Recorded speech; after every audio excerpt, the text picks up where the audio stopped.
Hello, everyone. This is Annie, and you're listening to Heroes and Zeros, a true crime podcast.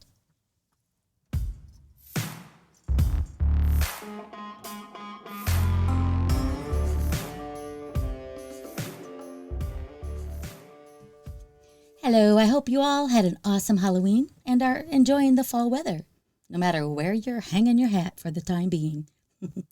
Today's episode is episode 76, and they are stories for our Afterlife series.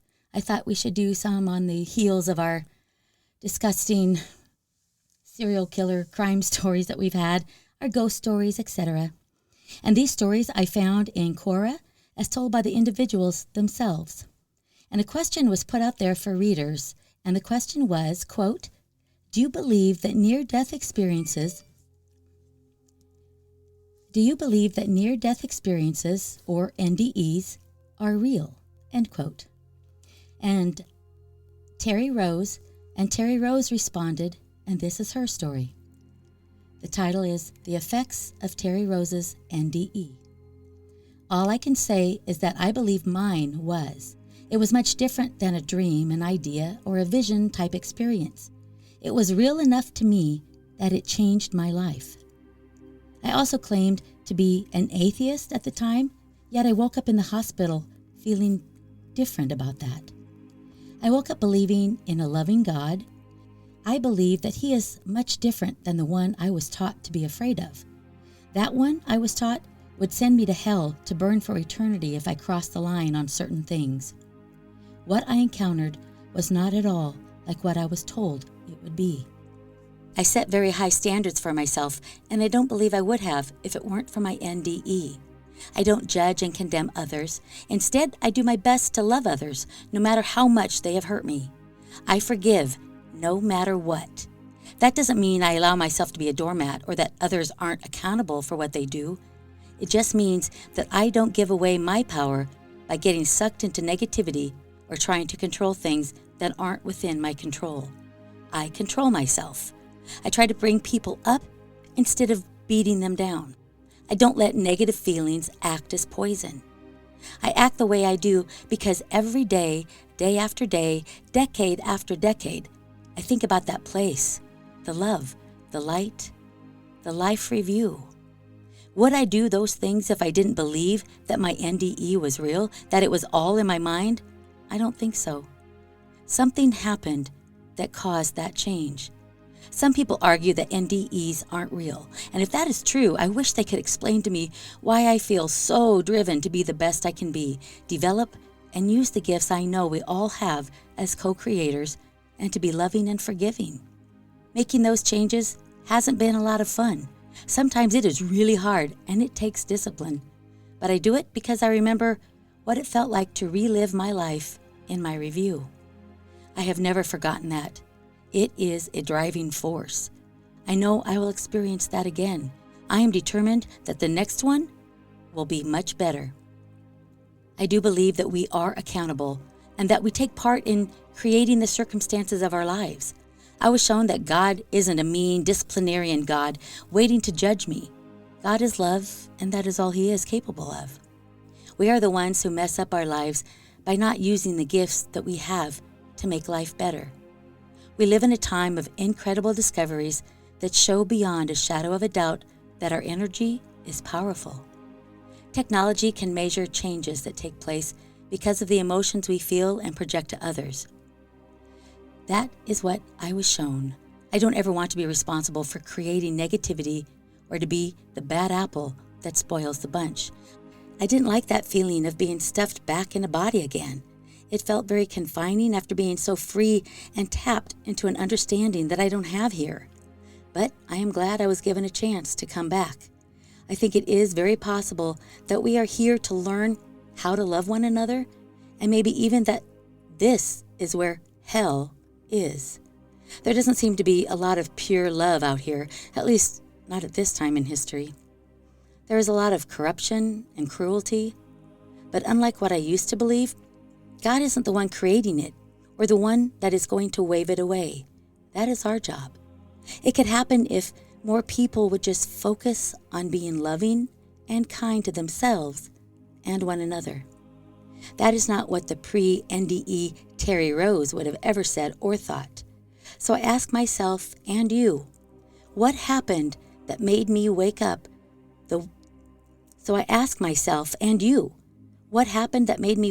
that way in the hospital after my car wreck? That's a good question, Terry Rose. And you know what? When she said that she wants to, love others, but the first thing she said was to love herself, I need to learn to do that too, because I sometimes am my worst critic, and I am so far from perfect. You have no idea. All right. Number 2 is by Emre May. These stories are told from the writings of the actual individuals. So some of them, I don't know if English is their first language. So if it sounds funny, it's not because, I have bad grammar or whatever. It's just that this person speaks this way. So number 2, Emre May.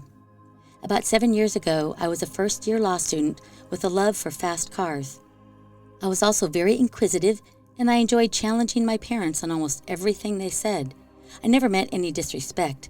I just always preferred my whys and my hows answered. One night, I went out with friends, and I lied to my then-boyfriend about it, and I told him that I was going to be home studying. My parents were unaware about the lie, but they knew that I was going out, and they knew about my whereabouts. Before leaving the house, my mother asked me to drop something off at a friend's house. Since I wasn't driving, my male friend agreed to do it. After dropping it off, I realized I actually just wanted to go back home. And on the way home, after my friends reluctantly decided to drop me off, we had an accident. I was seated at the back, and I shot through the windshield. I landed on my head where blood was gushing from it. I had a concussion, a crack in my skull, and severe injury to my frontal lobe. The damage was so severe that the emergency staff on duty, as chance would have it, knew my father.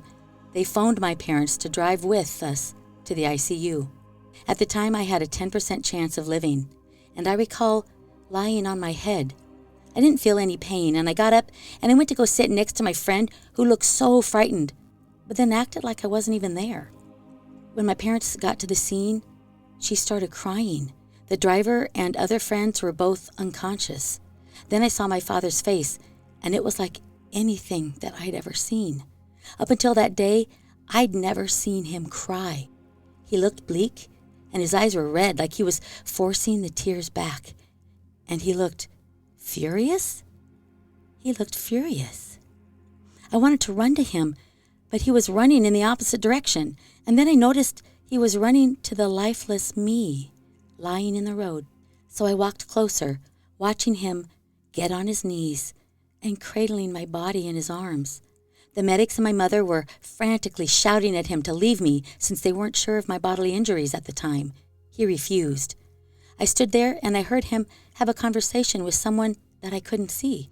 And it went like this. "Daddy, why are you doing this?" This voice says. This was the agreement. No, it wasn't. The agreement was that I would watch them grow up, but never live to experience this. That's selfish. No, it's not. We agreed I'll come back when the time is right. But you're selfish, so she can have peace now, and you when the time is right. Then just take me now. She has so much to live for still. Selflessness. Agreed. I remember trying to follow the voice, trying to run after it to give me the peace that I could feel in the voice. But I stumbled and I fell in a hole. And when I woke up, I was lying on a bed. I felt naked and some guy was staring at me. So I shouted as hard as I could, "Daddy, I'm naked and there's a man in here." Both of my parents rushed in. My mother was laughingly crying, and my father looked as solid as always, and he told me that I was in the hospital and that I was in a car accident. He also told me that they hoped my love for driving with boys in fast cars ended here. I so badly wanted to ask him about the voice, but they injected me with something, and then I slept until the next day. The next day came with the grace of God. Was God the voice? My father didn't speak much, but my mother told me the experience was very traumatic for him since he never cried in front of people, let alone strangers before. I have to say, interject right here, I hate crying in front of people, and I don't know why. Always have. But anyway, that's just me, big fat weirdo. On to the story. I protested that he didn't cry, and she told me how he sobbed for almost half an hour while the paramedics tried to take me from him to put me in the ambulance. It seems that I was the only person who heard the conversation. Every other conscious person at the scene only heard my father's sobs. That same day, the doctors also informed me and my parents that the damage to my brain was of such a nature that they would advise against me pursuing my studies. They told them to expect a change in my personality. Basically, they said, I'll be a little cuckoo. As we know from so many of our serial killer stories, that the frontal lobe is what's often damaged that creates someone to be the mean way that they are. They also made me doubt the experience, and I ended up delaying asking my father about it. But the experience changed me. I started doubting my father less. He told me if I wanted to pursue my studies, I should ask for an appeal at the university. We appealed, and I graduated with my BA law degree, which took me 6 years, even though it was a 3-year course, but I still completed it. Fast forward to my last year of studies, my mother phones me with the devastating news that my father, who was a very healthy 50-year-old, had a heart attack.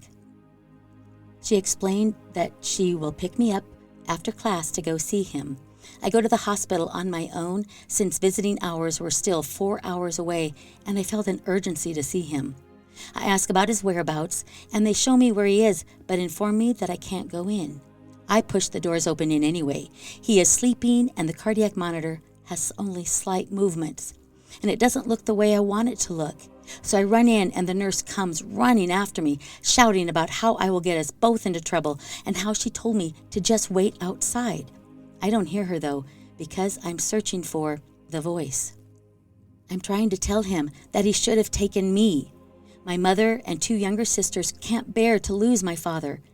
He answers, but I wasn't sure whether it was an external voice or if it was coming from inside of me, but it said, quote, "He taught you how to be selfless." And then it went quiet. The nurse's voice suddenly became louder, shouting, "See what you did?" I looked at her, pointing at the cardiac monitor. It had sudden, frantic movements, which she assumed was from the commotion. I smiled, and I told her, yes, I'll be waiting in the waiting room because he'll be awake during visiting hours. NDEs aren't experiences like any other. You never know whether they are real or not, but they do affect you. I've learned to live every day as if it's my last and to treat every person as if I won't see them again. I'm a hugger and an optimist, and I draw a silver line for every cloud. Yes, I still have both my parents, but I've learned that even after they're gone, I'll still have them. I love that story, and I think the last 2 stories are less about what they saw when they died, as it is more about how it changed them. And the first one, I think, was an atheist, so, All right, my throat is hurting, my husband's been sick, so hopefully you all won't be able to tell. Okay, the next question that was put out by Cora was, what is it like to die? And our third story is written by Amy Lachelle, and she says, I was shot in the head November 28th, 2015. My jugular vein was almost completely severed. Due to the bullet bouncing around in my body, it broke my neck and fragmented off in 2 directions. A small piece embedded in my spine, and the bigger chunk went to my rib cage, and it broke a couple of them, only to lay on top of the 3rd one down. I was shot in front of the door because I was on my way out. I laid in a pool of my own blood, silently talking to God because the intruder was still in the house. I felt lightheaded with my eyes partially open, daring not to blink. Scott, who was my best friend, was lying on the floor of the kitchen, just on the other side of the island, dead. He was the true target of the whole thing. I remember laying there in a puddle of my own blood thinking, dang, I thought when you was about to die you'd get cold. Why ain't I cold? That sweet copper-tasting substance squirting from my body was keeping me warm. It's funny what you think about facing your own mortality. Then the bastard came around to where I was to rob me. He flipped me over a few times, going through my pockets, lifting my shirt and checking my bra. He stole the little $35 I had originally. When he realized I had nothing more, he attempted to flee out the front door. Mind you, the front door was what I was dropped in front of when I was shot. So I'm lying there, playing dead with my eyes half open, daring not to blink. He took the handle to the front door, opening it, and then proceeded to beat me in the back with it, over and over again. And I don't know exactly how many times he hit me because I was too busy concentrating on not making any kind of noise whatsoever. He finally got done with his sadistic little game, and then he fled. He was a couple seconds out the door, and I mustered everything I had, and I stood up. The first thing I thought was, phone! I could feel my life squirting out of my body with every heartbeat.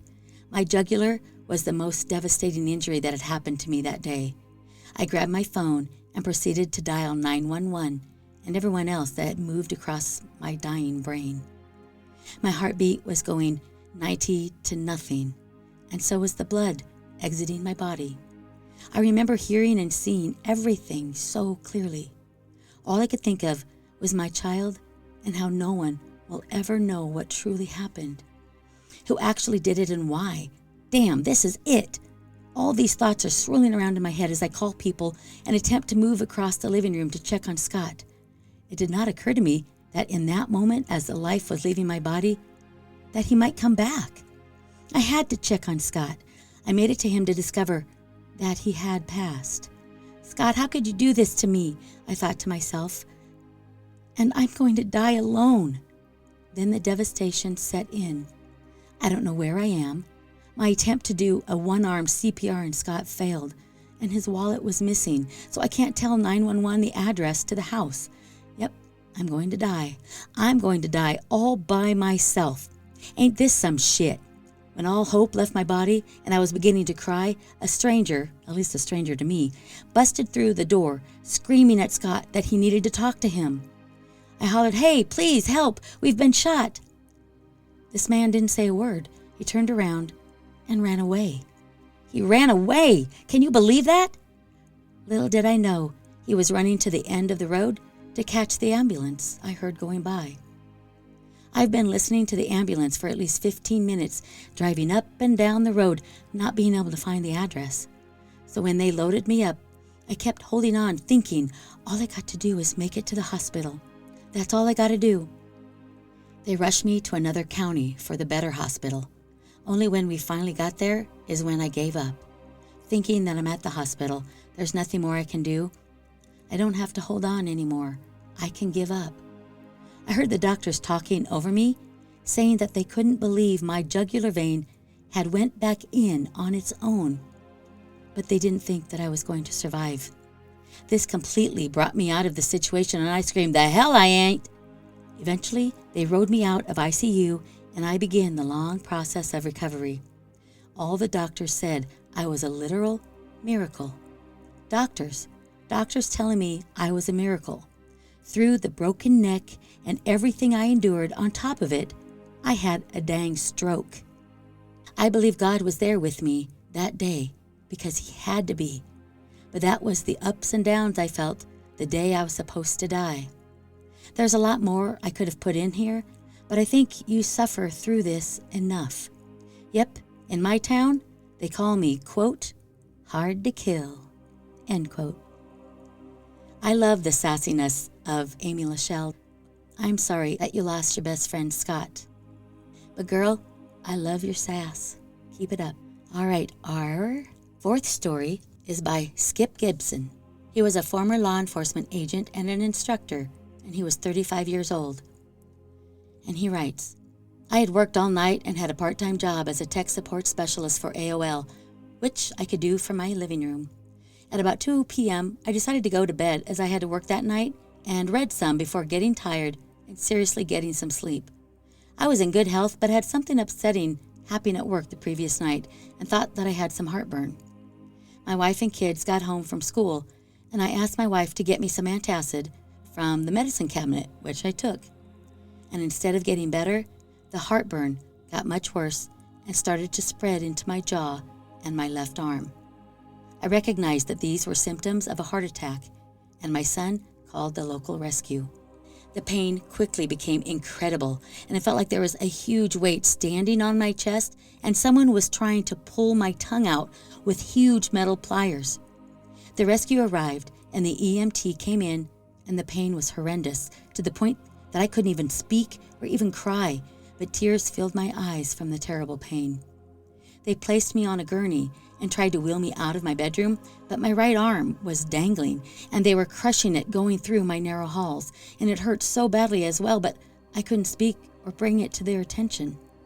Everything over 5 feet away was blurry, and they put me in the back of the rescue and tried to get vital signs, and the pain was unbelievable. Then it happened, and I was like in a smallish room, which was a pearl color, and then a wise, loving being was there and told me not to be afraid. All my pain was immediately gone, and I felt great and loved, so loved. I said or indicated to the being, which, for lack of a better term, I'm going to call Jesus, quote, "I guess this is it, huh?" To which he responded, "It may be." And I said, "Well, I guess now I'll be judged." To which he responded, "Oh yes, but the most difficult judge of all." And it seemed I was immediately shown, almost like a movie, my entire life. I wasn't a saint, but I was never malicious or harmed anyone intentionally, and always tried to help others, and I still do. I saw the smallest details of my life, warts and all, the good things with the bad, and it was obvious to me that I wasn't a bad person, and the being of light said, quote, "You are the most severe judge, as you know what you have done as nobody else, and what your intentions were," end quote. I came to the obvious conclusion I wasn't a bad person, despite not being perfect. The being was very reassuring, and we exchanged some words, which I can't recall in detail, and I found myself going quickly down a long tube.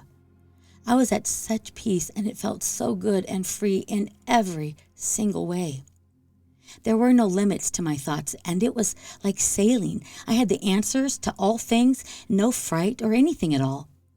As I reached the end of this tunnel, or tube, I could see at the end a beautiful, and descriptions fail me, so please just understand how I put this.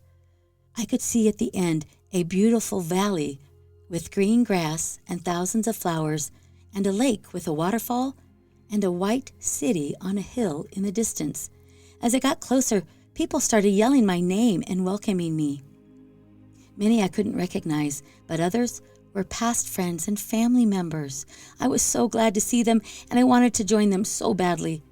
It was paradise, and I felt like I was a part of all of them. Then I thought of those that I had left behind, my wife and 2 young children, and the responsibilities that I would have in their growing up. Yes, I wanted to join my friends and family in the beautiful valley. The beautiful being of light was somehow beside me and said something to the effect that it was my decision. But shouldn't I go back? I really didn't want to, but my responsibilities to my family, I felt, were so important, as to my friends, as well as people I didn't know. I had barely decided, and I felt myself go backward, away from my past friends and family. I know I spoke more to the beautiful, loving being, but I don't recall what I was told. All of a sudden, I found myself in my body, in the back of the rescue, and the EMT was bending over me, scared, and trying to put a nitroglycerin tablet in my mouth. I tried to tell him it goes under the tongue, but couldn't speak as we arrived at the hospital. I was wheeled into the emergency room and saw the doctors and nurses quickly hook me up to the equipment, and this doctor said to me, "We thought we had lost you," as they cut off my shirt and hooked up more equipment. Someone else said to me, "You are really lucky. We just had a class on how to use this new clot buster drug." Then things faded as I felt them work on me, and I knew I was in pain and just certainly alive. My chest hurt, and I had some broken ribs, but over the next 3 weeks in intensive care, I slowly recovered and was able to walk. The doctors visited me and told me that the heart attack did some damage to the back of my heart, and I should slowly recover my strength. In 6 months, I was back to work and feeling myself again, knowing how close I had been to death, but I wasn't afraid any longer. When your time comes, there is nothing to fear. But one warning I remember from the being of light, and that is, Life is the greatest gift God can bestow, and the one unforgivable thing is to take the life He created before it's time. So I take that as suicide, and I don't want to, because to be quite honest with you guys, I have had a last few months kind of a rough time, and I've actually considered suicide myself. And I hate even admitting that. But this story somehow tells me, at least in my heart, that I can't do that. Back to the story. He says, I knew when this happened, it was a remarkable experience, and I didn't want to forget it. As soon as I was in the intensive care unit, I wrote all of it down so I would never forget it, and so I could share this all with you.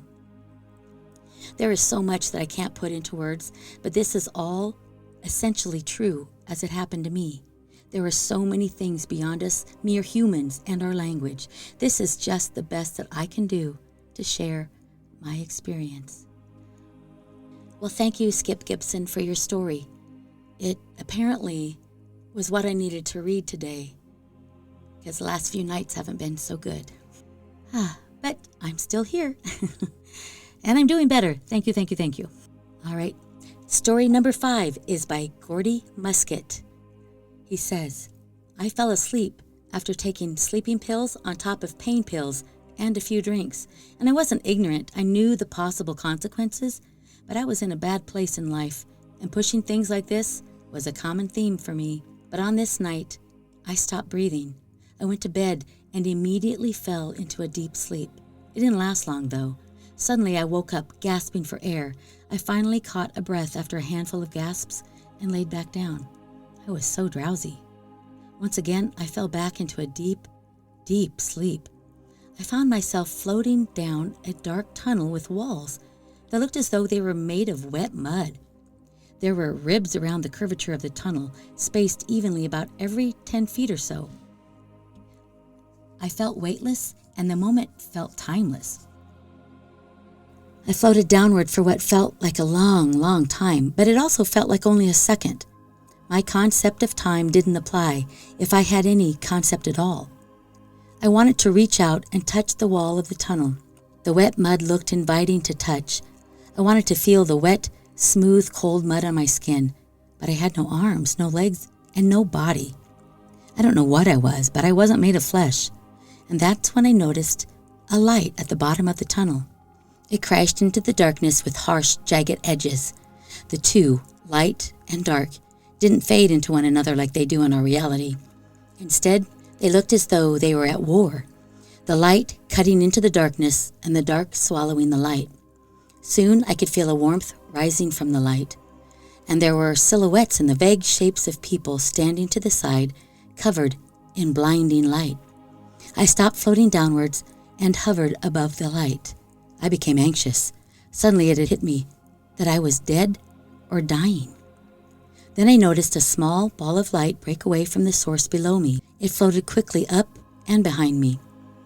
As it grew closer to my right side, I could feel its warmth. I was no longer anxious. I was calmed by its presence. The ball of light hovered just behind my right shoulder and covered me in warm, radiant light. Then a voice spoke in my head. I recognized it as being my own voice, but it was not me speaking. It told me it was there to give me answers. And then before I could even think of the questions that I wanted to ask, it answered them. The answers were cryptic, but somehow I knew that they had bigger meaning. The one that stands out to me was the answer, quote, because you can, end quote. I asked the light why my life had been so hard, and why did I have to go through so many horrible things? Because you can, was my answer. And somehow in the moment, that made sense. And I'm not sure how many other questions I even asked, but it was over just as quickly as it began. Suddenly, I was seeing a million images in my mind, images of my life, images of the people's lives I had been a part of, images of past lives, and images of potential consequences based on a decision to stay or to go back. I experienced a million feelings at once. I felt the pain inflicted on me by others and the pain I inflicted on them. I saw how connected all of our actions are. I saw the small acts of kindness I gave grow into something life-changing for another, and vice versa. I saw how my acts of selfishness bit at the hearts of people close to me, and how one small act of selfish behavior becomes a lifelong scar for someone else. I saw every moment of my life and how I impacted, good or bad, everyone I'd ever been in contact with. I saw so many beautiful things, but I also saw many truly horrible things. As good of a person as I thought I had been, and tried hard to be, I still caused a huge amount of pain in this world. I saw past lives, two that were significant. In one life, I committed suicide in a hotel room while a parade of people celebrated on the streets below. As soon as they began shooting their guns in the air and cheering, I pulled the trigger of the gun stuck in my mouth. The other was that of a whaler who died at sea. Although I saw the death, what was more important was what I saw. I saw a scene that happened shortly before my death. I was standing on a beach, hugging a young boy who was crying and didn't want to let me go. Another older boy was standing some feet to the side, and he was angry at me. He felt betrayed. I motioned for him to come to me, but instead, he turned and walked away from me. The two boys, my sons, were also in my current life, but playing different roles. I saw my current sister become angry, almost to the point of hate, with me for dying. I saw my dog of 6 years suddenly die, her head in her food dish, because I had died. That makes me sadder than almost the people. I saw my wife alone, unwilling to find another companion because I had died in our bed that night. This is when the voice said to me that I had a choice to make. Before I could consciously make that decision, I found myself being sucked straight up. The suction was so strong that I felt that I might rip apart and just disintegrate. I could see 2 small balls of light that grew bigger and bigger the closer I got. Soon they were so big and so close that I was terrified that I would crash into them. And as I was inches from slamming into them, I could see a familiar poster on my bedroom wall. Then slam! I hit my own eyes and body so hard that I flew straight up in bed and fell onto the floor. My wife startled awake as I struggled to take a breath. My body couldn't figure out how to breathe. I was terrified. But soon a breath came to me, and I took in as much air as I could. We got up and made ready for the hospital. On the way there, I stopped breathing and passed out a number of times. My wife sped through every light on the short drive and pulled up to the emergency room doors. Before I knew it, I was being wheeled back to a room where they fed me oxygen and eventually forced me to swallow a significant amount of charcoal. A day in the hospital, a week of shitting black charcoal, and a lot of therapy were my only consequences for acting so selfish. I didn't remember anything except slamming back into my body at first, but a few days later, a fragmented memory came to me, then another and another. Over the course of a few years, I slowly pieced together what happened. And it's been a hard thing to understand, partly because I don't know if I can fully understand while I'm on this side of the border. I came back with no huge, meaningful, or life-changing epiphany. I came back with no powers to tell the future. I returned with no great insight on life after death, and I struggled to find meaning in what happened to me. But one thing did change for me significantly. Before this happened, I was not a spiritual person. For me, spirituality has always been different from religious belief. I saw no real significance in either of them. I didn't believe in God. I believed that when we died, we're just dead, and that's it. Now, although this part makes me sad for this person. Now, although I still don't believe in God, I am definitely a spiritual person. I believe in connection. I believe in oneness. I believe in the powers of selfishness and kindness, not good and evil. I feel more complete now that I am more spiritual and am mindful of how I act. I still fuck up regularly. I'm still an asshole, and I'm still selfish. but these are rarely ever done purposefully. Before, I tried to be a good person because I didn't want to be a bad person. That also meant I denied the ways that I was bad or hurtful and only accepted the ways that I was kind and loving. Now I accept that I am both and I strive to be better. So suppose I did come back with something significant. The world looks to me like a moldable object that we can always make better or worse. Nothing is without the ability to change. Peace. And that ends his story. So on the heels of that story, I'm going to add one thing of myself to these stories. And I feel that I must say this because I care about all of you that are listening. And I'm not preaching. In fact, I might even be running the risk of podcast suicide. But there is something that I want to say that might make all the difference to at least one person out there. I told a friend one time who asked me a question that I didn't want to answer because I thought I was risking offending her. She said that she felt very spiritual, but she didn't know why. And what was the difference between God and Jesus? She said that she believed in a higher power, but didn't know exactly what that was. And I told her that God is our creator, and he did this really big thing by coming back to the earth as a man. And he did this because there needed to be some sort of payment for our sins, and people used to give sacrifices on the altar to use as a payment for their bad actions, their bad deeds, their bad behavior. And I know that this sounds confusing because I'm not any expert, but I'm going to do the best that I can. So instead of killing lambs or giving some sort of blood sacrifice every week as penance for our shitty things that we keep doing, God decided that he was going to do this humongous, crazy-ass thing. It was when the world was full of corruption, people were creating false idols and worshiping all the wrong things, much like today, actually. And I'm not going to give you the complete history and story of the Holy Spirit coming down upon Mary, how a baby was born, etc. But I will say this, God came back as a man, and he knew what the outcome was going to be. He knew that he was going to be sacrificed on the cross, and that his blood literally would be pouring out of his body, and it was for all of us, for all of our sins. No need for laying goats, calves, or sheep on an altar. All we have to do to get into heaven is by accepting and believing that Jesus Christ is our Savior. We just believe that he died for our sins, is all. So all we have to do is believe. And I mean, he did this super amazing, supernatural, crazy thing. And all we have to do is believe it. We don't have to prove it. We don't have to be perfect because obviously we cannot be. And I definitely am the farthest from perfect. I have a sailor's potty mouth, as many of you that have listened to this from maybe episode 1, you can attest to. And I hate it. I have a hell of a temper, which I absolutely hate, but I haven't been able to control it since puberty without medication. In fact, with medication, I still do a terrible job of controlling it, but I'm trying. And we don't have to be skilled in a particular certain way.